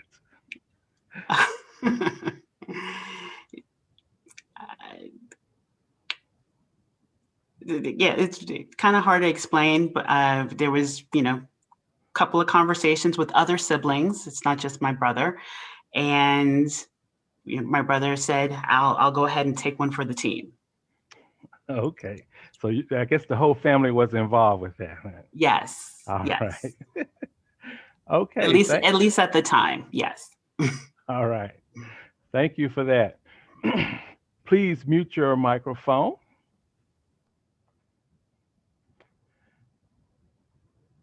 And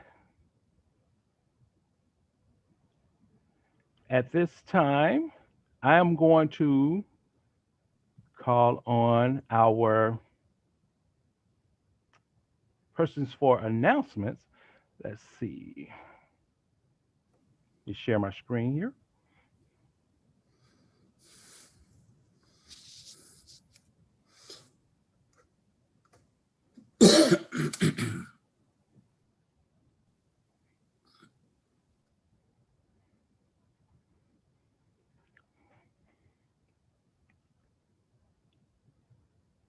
And we are calling on the senior 3 to start the announcements. I will do the announcement. Thank you so much. Let's give our hand to our contest master for this evening. He's done a fantastic job and we want to thank him. He's a former district international winner. And Roger, what's the other area that you're a former winner in? Oh, international humor. Humorous. And humor. So that's where he gets all his humor. He has won this before. So we want to thank him for all the humor and keeping us engaged tonight. As Roderick has on the screen, and we're so excited, our first district contest has started out to be awesome. And so let's give all our contestants a hand. They've kept us laughing and Roderick has kept us laughing as well. So let's give him a hand. Let's give Roderick a hand. All right, Roger, really appreciate you. On the screen, you have silent auction. And so we are so excited about our silent auction this year. I think it's the best auction we've had in all the times I've been in Toastmasters. We have already garnered $1,500 in bidding already. Let's give those folks a hand, because we've had some great deals, over 37 items. And we have others that you can bid on as well. We want you to go and to bid on items as well. You can go to silent auctions. You go to auctions rather, 32 auctions.com. At D50, you'll see the D50, and you just drop down and you can see all the items that we have. This will close at 12 p.m. on Saturday, 12 p.m. on Saturday. So be sure to do that. Again, that's 32auctions.com. So we're excited about that as well.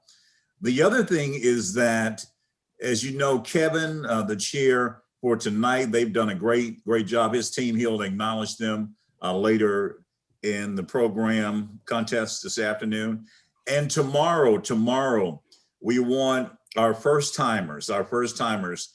We have programming for you at 6 p.m. on tomorrow. And so we're excited. You see all our donors again that have given. Let's give them a hand. So they can be able to give again. We love our donors. We even see some members there that have given some items as well. And then on tomorrow, as you know, we have our evaluation contest. Princess Young is the chairperson. It's her first time doing it, and she has done an awesome job already. She's our evaluations chair, innovative planning 4. And then, of course, on Friday, table topics. We're familiar with table topics, and Distinguished Toastmaster Rhonda Bunte will be the chair of that and leading us in that contest. And then finally, as you know, on Saturday, Distinguished Toastmaster Naomi Lawler will be our chairperson for that afternoon at 2:30. We will do our international contest. So we're so excited about it. And we want you to come back tomorrow. As you can see, this contest is streaming. And so we're just so excited that we're able to do that this year. And bring a friend tomorrow, either through streaming or through our Zoom network. Now you may ask, Walter, where can I go and get the links for this? And many of you know where you can go at our website. So again, we're excited about everybody. Roderick, we thank everyone. And I now return control back over to our funny contest master, Distinguished Toastmaster, Roderick Gowdy. Let's give him a hand.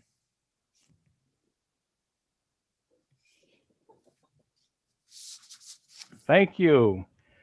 Want to give everyone, all our contestants, give Mr. Distinguished Toastmaster, Mr. Walter Price, a big round of applause for giving those announcements. And at this time, we want to recognize all of our helpers. First, I'd like to recognize the contest chair, Mr. Distinguished Toastmaster, Mr. Kevin Green. Let's give him a big round of applause. Without him, he has been most valuable with whipping us in shape so that we could provide this wonderful contest for you guys. And I do want to thank him personally again for this opportunity. Also, let's give it up for our Chief Judge, Distinguished Toastmaster, Ms. Robin Coward. Give her a big round of applause. We also want to thank all the other judges. And let's give it up for our inspiration, Ms. Valerie Hope. Ms. Hope, Presentation Master 3, Ms. Valerie Hope. Give her a big round of applause. Also, let's give our primary timer, competent communicator, competent leader, Primary Master 1, Ms. Tia Samuel. And our timers, Ms. IP1, IP5, and DL5, Jan Benmard. Give her a big round of applause. And let's also thank again, all of our contestants, and thank yourselves for being a part of this event. And now we will hear from our senior 3.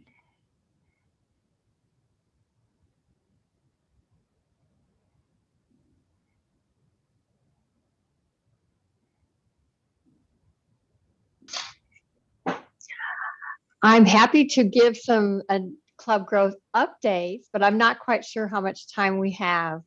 I wasn't told we were going to be doing these announcements tonight. Walter, how much time do we have? Yes, so the senior 3 announcement should be yielded to any conference activities we have going on.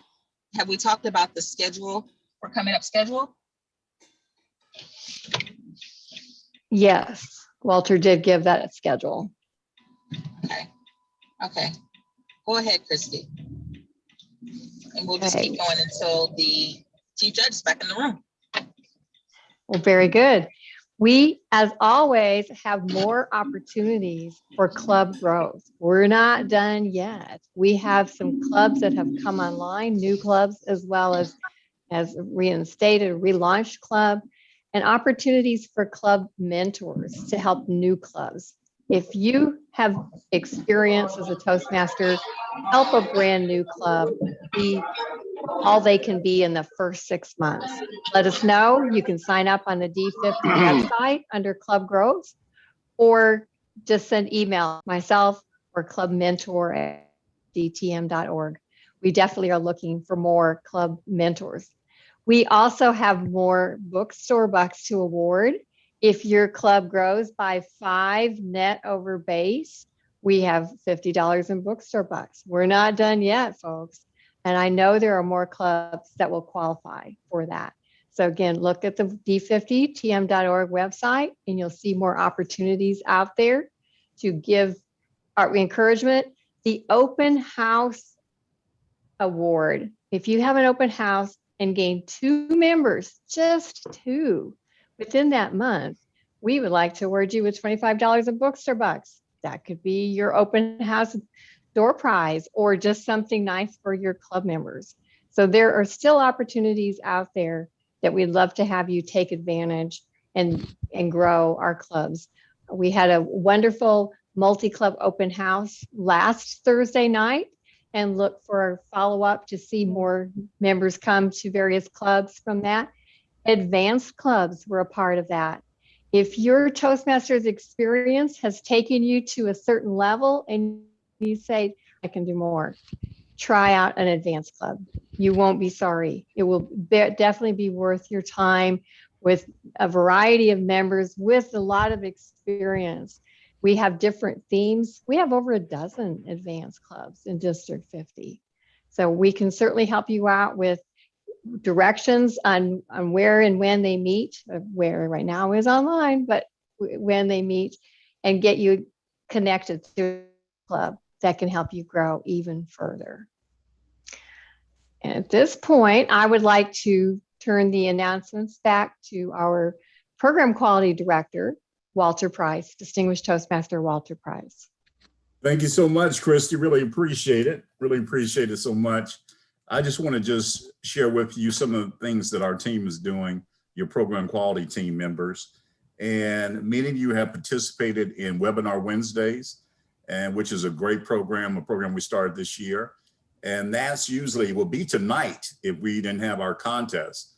It would have been tonight on the 12th, but also on the 26th. On the 26th, our capable distinguished Toastmaster and also our education chair, Denise Castile, leads that.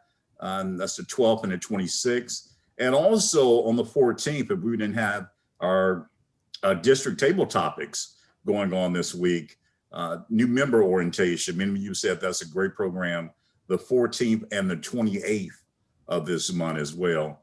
And so that's our new member orientation, and just a great program that Denise and her team have put together. And then of course we have our none other than Mastery Mondays. Mastery Mondays, as you know, that's the first and third Monday. And again, that's led by Kevin Green, Distinguished Toastmaster. And he's putting some programs together at the moment in this last month. And I want you, if you would, reach out and other programs that you would want to do, you would want our team to do. One, for example, for our webinar Wednesday, we're looking at how to give a pitch, an elevator pitch, little programs like that to help our members be successful in the workplace, as well as going through Toastmasters as well. So if you have additional programs you'd like for us to do, please don't hesitate to let us know. You can put it in the chat if you want to do that as well. And you more likely will see that program if it's one that will benefit our individual members as well as our clubs. And so we're looking forward for you to give those ideas and again, participate in this conference. You will be seeing some TLI dates that Christy will be and her team will be coming up with shortly. And we're excited about that. So again, let's get this conference going, continue to go and participate. And if you don't see your friends tonight at the conference, call them up and encourage them to register for the conference. I now return control to our very capable District Director, distinguished Toastmaster, Monica Durden. Let's give her a hand. Thank you, Walter, so much. Thoroughly appreciate it. And I would just like to say, Roderick Dowdy, distinguished Toastmaster, our contest master for tonight, you have done your job. I must say that my husband said you were so funny. We may make a believer out of you yet in becoming a member. He just looked at me and said, no way. But I would just like to thank D50 for everything that you've done this year. All of our leaders, all of our club officers, you have done your duty. But it's not over yet. As you guys know, our year ends on June 30th. June 30th at midnight, 11:59 is when your term ends. So those are currently in service. Please govern yourselves accordingly. If you are interested in leadership further, reach out to those who are current leaders. If you're thinking about it, you're like, I don't know how much time commitment this is going to be. Talk to the current leaders, talk to past leaders, bring up those conversations so you can get what you want out of your Toastmasters experience. We don't want anybody left behind. If there's something you want to do or something you are passionate about, let's have those conversations and more details to come soon, because we are going to have a call to the leader conversation where we have a panel discussion and invite people out who have been past leaders as well as current leaders to talk about their leadership experience. I know you guys seen the email. If you're a club officer and you have not taken the opportunity to say, yes, I'm coming to the business meeting, please reach out. There was an email sent to all club presidents and VP of heads. Make sure that you govern yourselves accordingly and respond and let us know that you will be at the business meeting on Saturday at 9 o'clock. Remember, before that, we have our candidate showcase coming up Friday, right after the contest. We want to see you there. We want you to hear what our leaders have to say, our incoming leaders have to say. Govern yourselves accordingly. We've had a fabulous time, started our conference. This is great. I'm excited for everyone who's in attendance, and I look forward to learning more about what's going on in the conference. It's not just going to be a sit here and look pretty. We have education sessions coming up. First timers, I'm excited. I hear that we have over $250 worth of prizes. Now you won't get $250. Come on now, let's be real. But we have several prizes for our first timers coming up. Silent auction. This is awesome. We've never had an auction where you can buy stuff before the auction actually happens. If you're interested in some of those prizes, get it while the getting's good. So reach out, go to 32auctions.com, sign up, buy those prizes, as Skip said earlier. Reach out. It's all about making connections matter. Continue to be the strong district that we are, and together we will finish this year off strong. And now I will turn it back. Is our chief judge back in the room? Our chief judge is not back in the room yet. Okay. All right then. Well, I know, is Don Teague on the call? Yeah. There he is. Don, who has been instrumental in making sure that we have our technology chair this year for our conference, has been instrumental in providing us with all the good outs and ins as far as registration is concerned. Don, if someone is still on the fence about attending the conference right now, what would you say the easiest way is to get them registered?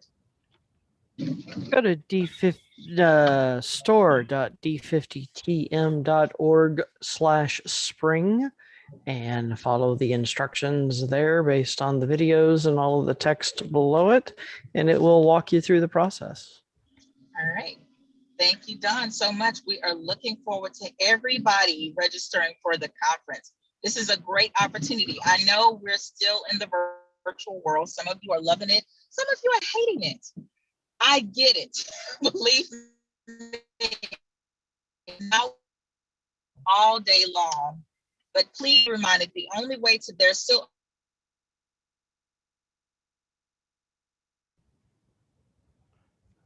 Sounds like we might have lost her. Well, and if I may add a little PS on there, that we really want people to register. Oh, there she's back again. Over 125 clubs have bookstore bucks. Use them. Look for your April 2nd email. Many clubs got awarded that day. Or just send me an email. If you don't know what bookstore bucks your club got from Club Growth, you probably got some. cgd@d50tm.org. okay. Thank you, Christy. And make sure that if you want to attend the conference and you don't know how, go to d50tm.org and visit the store. There's videos galore. On Monday night, we actually had a call to walk people through if they were interested in registration, if they didn't know how to register. We had a call to walk you through. So make sure that the call was recorded and it is out there published. So make sure that you walk through those steps or contact Don, who is serving as our technical chair this year for the conference.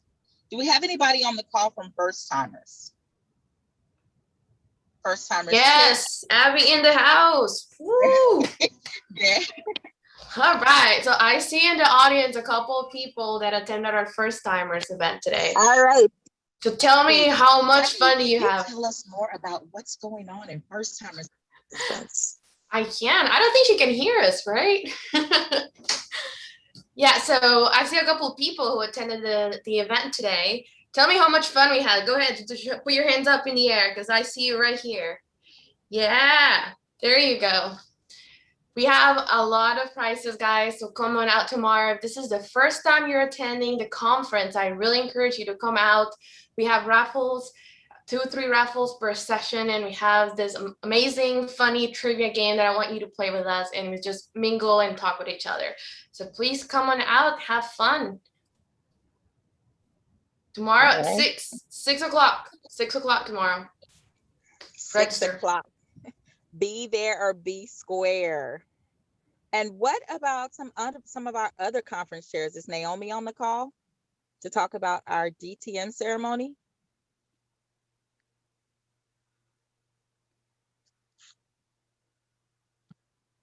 Do we have any other conference chairs on the call? I see Naomi is on the call. Yes. Okay. Hi, everyone. My computer is telling me that it wants to do that Windows update, but we want you to attend the DTM ceremony, which will happen immediately following the Hall of Fame award ceremony. We have 8 DTMs that are moving forward for the spring. Even though there's 6 attending, we still want to celebrate every single one of them. So come on out, enjoy the ceremony, celebrate those DTMs. You've been there. If you haven't been there, you will be there. And we just want to celebrate that group that's joining our District 50 DTM family. So come on out. We'll see you Saturday. All right. Thank you, Naomi. And I also, go ahead. Yes, ma'am. Okay, I'm sorry. And I also see Mr. Gene Gray, who on the phone, who's serving as our senior sergeant at arms at several of our events.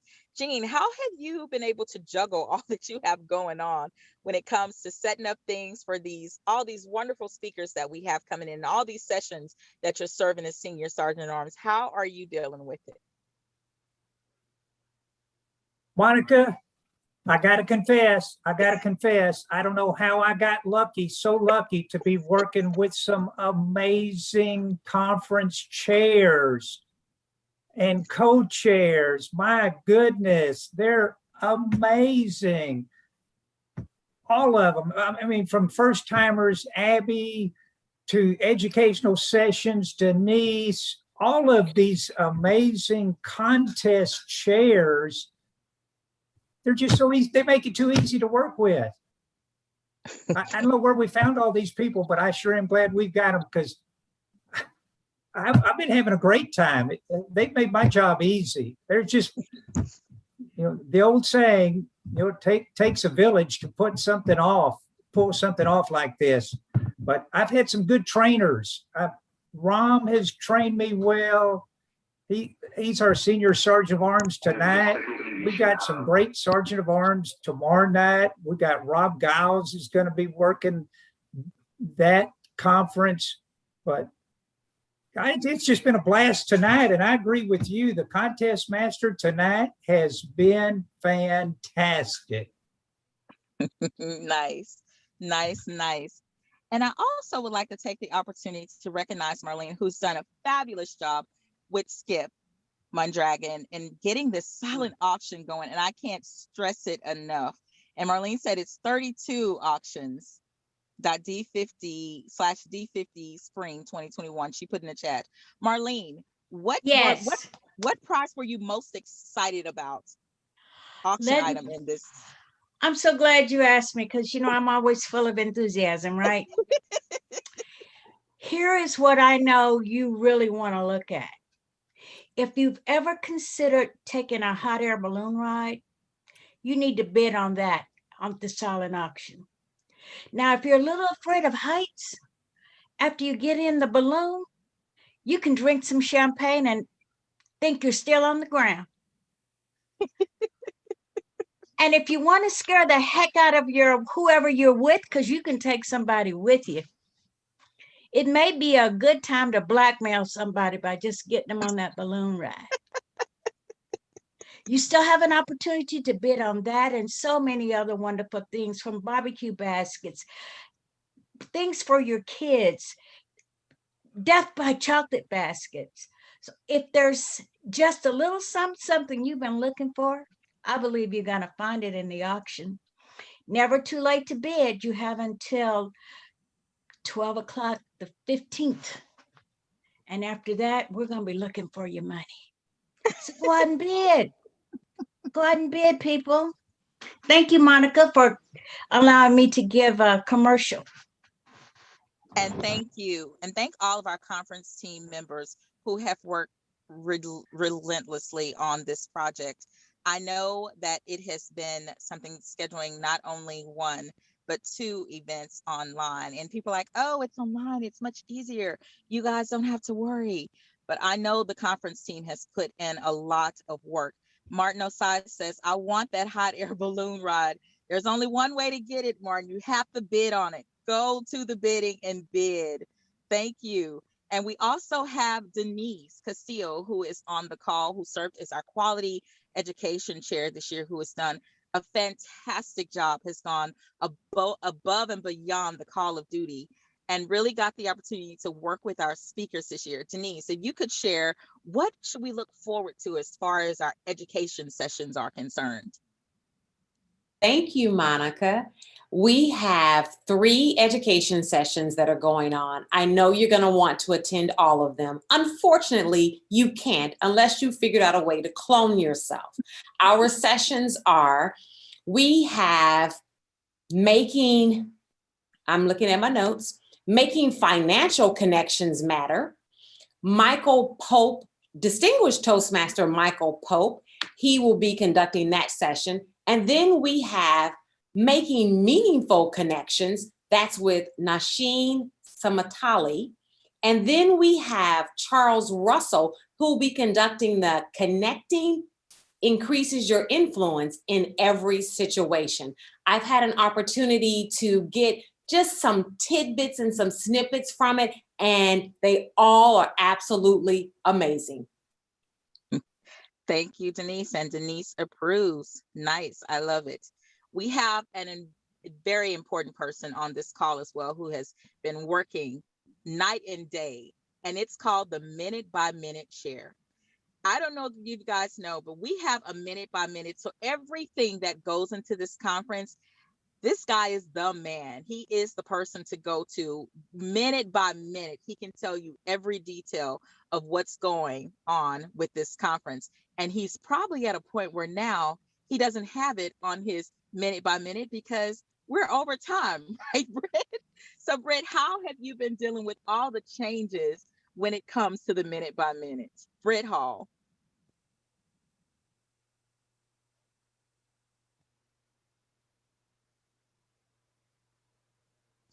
Okay, we will skip Britt for right now, but I know someone else who has been working on the conference, and that is Ram Venkat. Ram Venkat, how has your dealings been when it comes to the conference? Thank you, Madam District Director.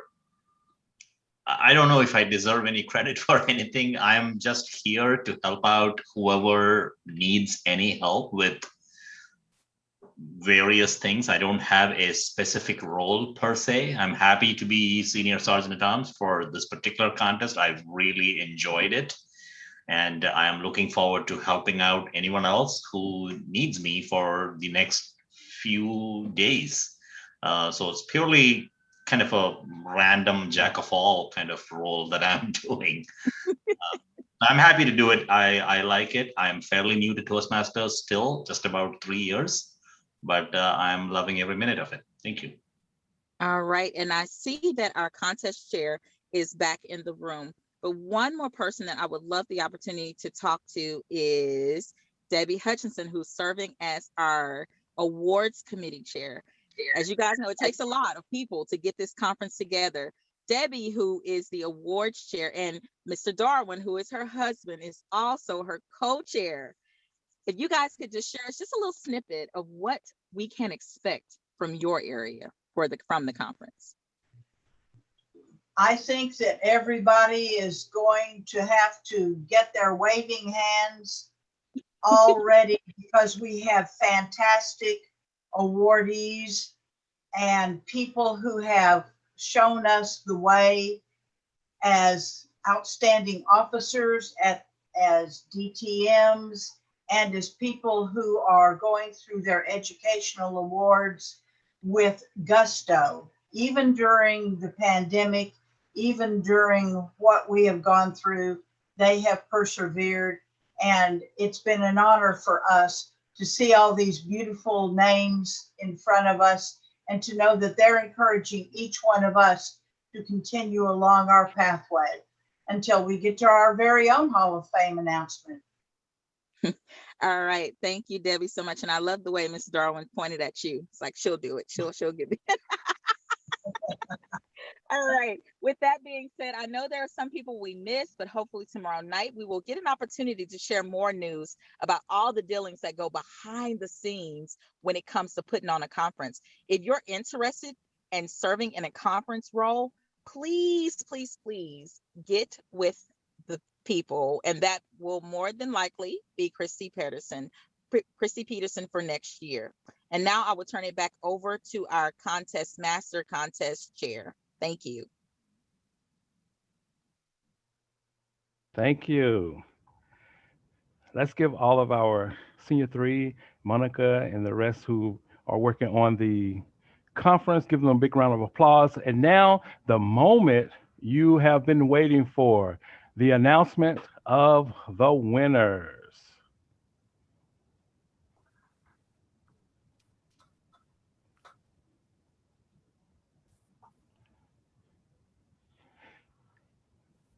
Coming in third place is Michelle Woodley.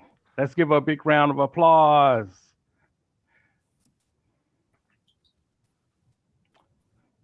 Coming in second place, Eileen Eldridge. Give her a big round of applause, ladies and gentlemen. And representing District 50 Humorous Contest, Speech Contest, coming in first place. Let's give it up for Camille Miller, our first place winner, District 50. Thank you, everyone. This contest is adjourned. We will have a debriefing with core team members at this time. Please log off. Again, thank you all for attending.